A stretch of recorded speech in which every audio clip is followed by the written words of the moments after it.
जय हिंद बच्चों। तो यहाँ पर हम आपके लिए अर्धवार्षिक परीक्षा 2026-27 के लिए कक्षा 12 का विषय सामान्य हिंदी का प्रश्न पत्र लेकर आए हैं, जो आपके अर्धवार्षिक परीक्षा के लिए महत्वपूर्ण है। तो आप लोग इस वीडियो को पूरा एंड तक देखिएगा। अगर आपको वीडियो पसंद आती है तो वीडियो को लाइक करेगा, चैनल को सब्सक्राइब करेगा एंड वीडियो को अपने दोस्तों में शेयर करना मत भूलिएगा।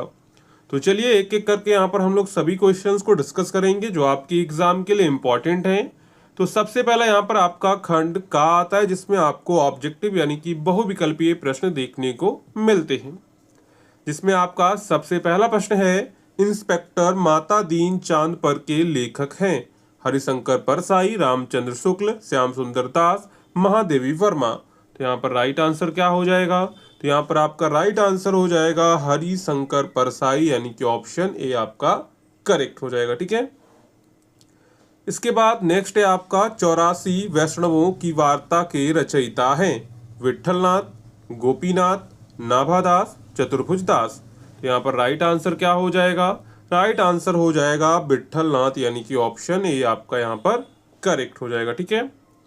इसके बाद है प्रासादोत्तर काल का नाटक है? लहरों के राजहंस, भारत जननी, स्कंदगुप्त, अंजों का नाश। तो यहाँ पर राइट आंसर क्या हो जाएगा? राइट आंसर हो जाएगा लहरों के राजहंस, ऑप्शन ए आपका यहाँ पर करेक्ट हो जाएगा। ठीक है। इसके बाद है तापसी रचना किस विधा की है?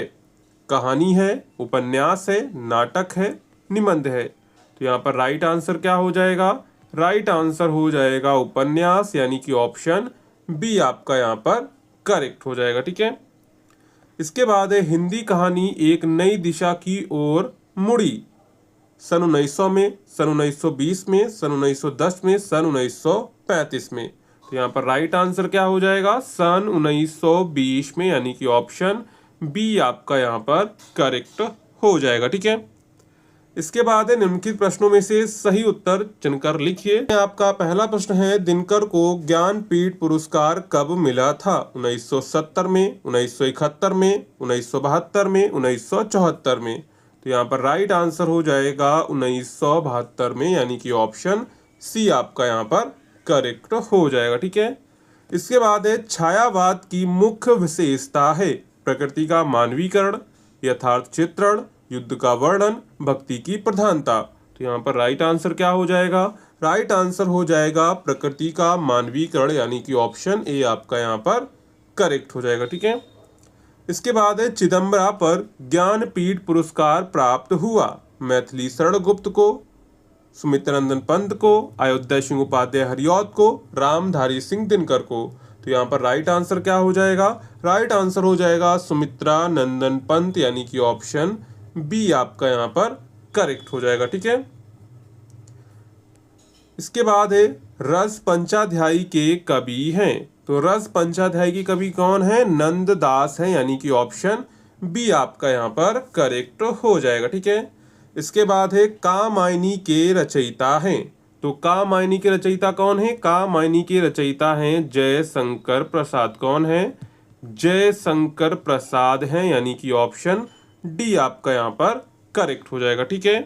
तो यहाँ पर हमारे 10 ऑब्जेक्टिव क्वेश्चंस आते हैं जो आपके एग्जाम के लिए इंपॉर्टेंट होते हैं। तो आप लोग इन सभी क्वेश्चंस को अच्छे से तैयार कर लीजिएगा।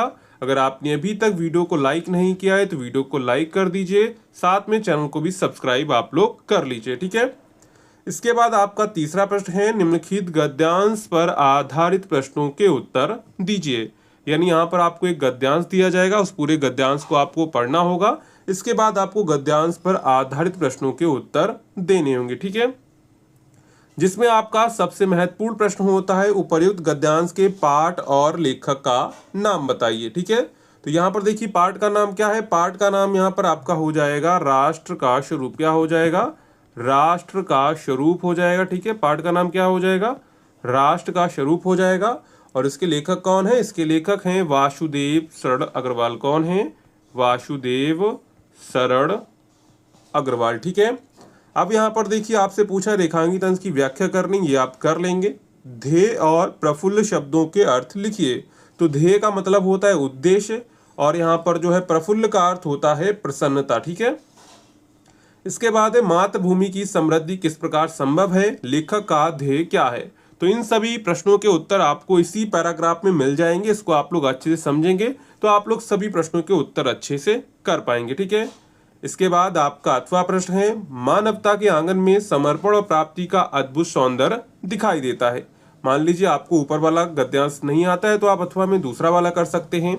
यहाँ पर भी आपका सबसे महत्वपूर्ण प्रश्न है, उपर्युक्त गद्यांश का संदर्भ लिखिए।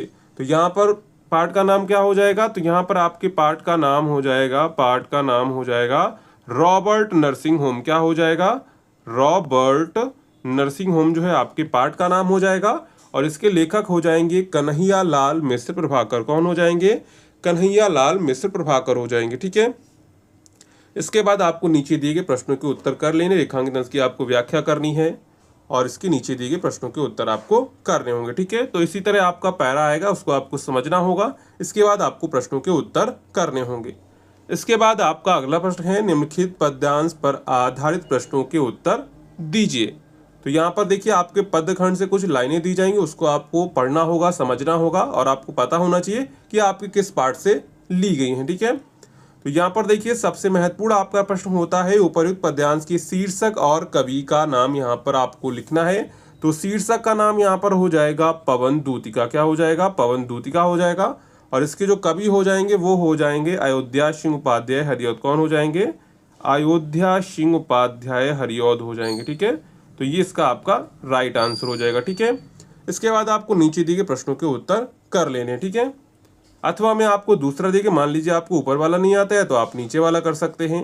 इसमें भी आपका सबसे महत्वपूर्ण प्रश्न यही रहता है, पद्यांश की रचना और रचनाकार का नाम यहाँ पे आपको लिखना है। तो यहाँ पर पद्यांश का शीर्षक भी हो जाएगा पवन दूतिका। क्या हो जाएगा, पवन दूतिका हो जाएगा। ठीक है। और यहाँ पर जो कवि हो जाएंगे वो हो जाएंगे अयोध्या सिंह उपाध्याय हरिऔध। कौन हो जाएंगे, अयोध्या सिंह उपाध्याय हरिऔध हो जाएंगे। ठीक है। इसके बाद आपको नीचे दिए गए प्रश्नों के उत्तर कर लेने हैं। ठीक है। इसके बाद आपका 5वां प्रश्न है, निम्नलिखित में से किसी एक लेखक का साहित्यिक परिचय देते हुए उनकी प्रमुख रचनाओं का उल्लेख यहाँ पे आपको करना है। प्रोजी सुंदर रेड्डी, डॉक्टर हजारी प्रसाद द्विवेदी, वासुदेव शरण अग्रवाल। तो इन 3 लेखक में से किसी एक लेखक का आपको यहाँ पर जीवन परिचय देना होगा। ठीक है। इसी तरह आपका अगला प्रश्न है, निम्नलिखित कवियों में से किसी एक कवि का साहित्यिक परिचय एवं प्रमुख रचनाएं लिखिए। अयोध्या सिंह उपाध्याय हरिऔध, मैथिली शरणगुप्त, सुमित्रा नंदन पंत। तो यहाँ पर भी आपको 3 कवियों के नाम दिए गए हैं, 3 में से किसी एक कवि का यहाँ पर आपको जो है जीवन परिचय लिखना होगा। ठीक है। इसके बाद आपका अगला प्रश्न है, पंचलाइट अथवा लाठी कहानी के उद्देश्य को अपने शब्दों में लिखिए। उसी तरह आपका 7वां प्रश्न है, खंड काव्य के प्रमुख पात्र का चरित्र चित्रण यहाँ पे आपको करना है। यानी आपका जो भी सिलेबस में खंड काव्य है उसके प्रमुख पात्र का यहाँ पर आपको जो है चरित्र चित्रण करना है। मान लीजिए आपको ऊपर वाला नहीं आता है तो आप नीचे वाला कर सकते हैं। ध्रुव यात्रा कहानी का कथानक अथवा उद्देश्य पर प्रकाश यहाँ पर आपको डालना है। ठीक है। इसके बाद आपका खंड खा यहाँ से शुरू हो जाता है। यहाँ से आपका संस्कृत का पोर्शन, ग्रामर का पोर्शन शुरू होगा। ठीक है। तो यहाँ पर है, दिए गए संस्कृत गद्यांशों में से किसी एक का ससंदर्भ हिंदी में आपको अनुवाद करना होगा। तो यहाँ पर अथवा करके आपको 2 गद्यांश दिए जाएंगे, उन 2 गद्यांश में से किसी एक का आपको ससंदर्भ हिंदी में अनुवाद करना होगा। ठीक है। उसी तरह यहाँ पर देखिए उसी का खा पार्ट है, इसमें आपको 2 श्लोक दिए जाएंगे, उन श्लोकों का आपको जो है ससंदर्भ हिंदी में अनुवाद करना होगा। ठीक है। इसके बाद आपका अगला प्रश्न है, निम्नलिखित मुहावरों एवं लोकोक्तियों में से किसी एक का अर्थ लिखकर वाक्य में आपको यहाँ पर प्रयोग करना है। जैसे चोर की दाढ़ी में तिनका, तो दोषी व्यक्ति का अपने आप डरना या संदेहास्पद होना। ठीक है। इसके बाद है पापड़ बेलना, मतलब कि बहुत कष्ट उठाना या फिर कड़ा संघर्ष करना। पानी पानी होना, मतलब कि बहुत अधिक शर्मिंदा होना। इसके बाद है अपने ही हाथ खेटर लगना, मतलब कि स्वयं के प्रयासों से कोई लाभ या अवसर प्राप्त होना। ठीक है। इसके बाद है निम्नलिखित गद्यांश अथवा पद्यांश में से किसी एक पर आधारित प्रश्नों के उत्तर दीजिए। यानी कि यहाँ पर देखिए आपको अपठित गद्यांश दिया जाता है। ठीक है। उसको पढ़ना है, इसके बाद आपको प्रश्नों के उत्तर देने हैं। मान लीजिए आपको ऊपर वाला नहीं आता है तो आप नीचे वाला पद्यांश कर सकते हैं। यहाँ पर भी आपको कुछ लाइनें दी गई, उसको आपको पढ़ना है, इसके बाद यहाँ पर आपको प्रश्नों के उत्तर देने होंगे। ठीक है। इसके बाद है निम्नलिखित शब्द युग्मों का सही अर्थ चुनकर लिखिए। तो यहाँ पर आपका पहला है भव और भव। क्या है, भव और भव। तो यहाँ पर देखिए भव का मतलब क्या होता है, भव का मतलब होता है संसार और भव का मतलब होता है सुंदर, यानी कि ऑप्शन ए आपका यहाँ पर करेक्ट हो जाएगा, संसार और सुंदर। ठीक है, इसके बाद है आपका जलद और जलधि। तो यहाँ पर देखिए जलद का मतलब क्या होता है, जलद का मतलब होता है बादल और जलधि का मतलब होता है समुद्र। तो यहाँ पर राइट आंसर क्या हो जाएगा, राइट आंसर हो जाएगा बादल और समुद्र, यानी कि ऑप्शन बी आपका यहाँ पर करेक्ट हो जाएगा। ठीक है, इसके बाद है निम्नलिखित शब्दों में से किसी एक शब्द के यहाँ पर आपको जो है दो अर्थ यहाँ पे आपको लिखने हैं। जैसे यहाँ पर आपको कुल हार शिव दिया गया है, तो कुल के यहाँ पे आप वंश और योग लिख सकते हैं, हार का आप लोग पराजय गले का आभूषण लिख सकते हैं, शिव का आप लोग कल्याण भगवान शंकर भी लिख सकते हैं। ठीक है, इसके बाद है निम्नलिखित वाक्यांशों के लिए एक शब्द चुनकर लिखिए जो वंदना करने योग्य हो, यानी जिसे हम लोग वंदना करने योग्य मानते हैं उसे क्या बोलते हैं, उसे हम लोग बोलते हैं वंदनीय। ठीक है, इसके बाद है 100 वर्ष की आयु पूरी करने वाला।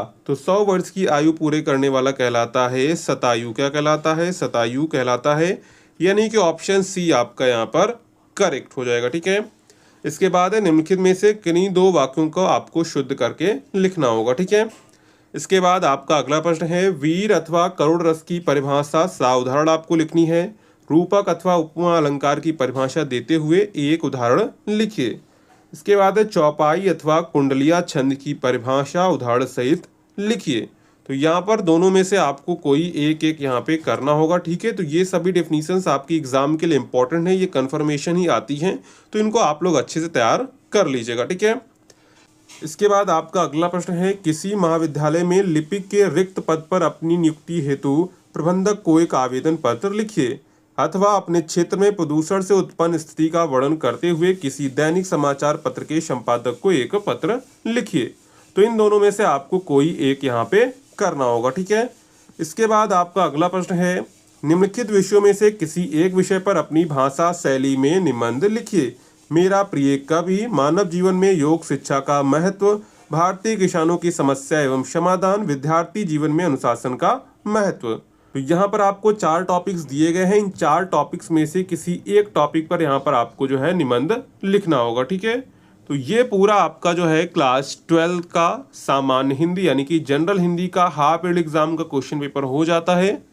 अगर आपको वीडियो पसंद आई हो तो वीडियो को लाइक करेगा, चैनल को सब्सक्राइब करेगा, इन वीडियो को अपने दोस्तों में शेयर करना मत भूलिएगा। तो चलिए मिलते हैं नेक्स्ट वीडियो में।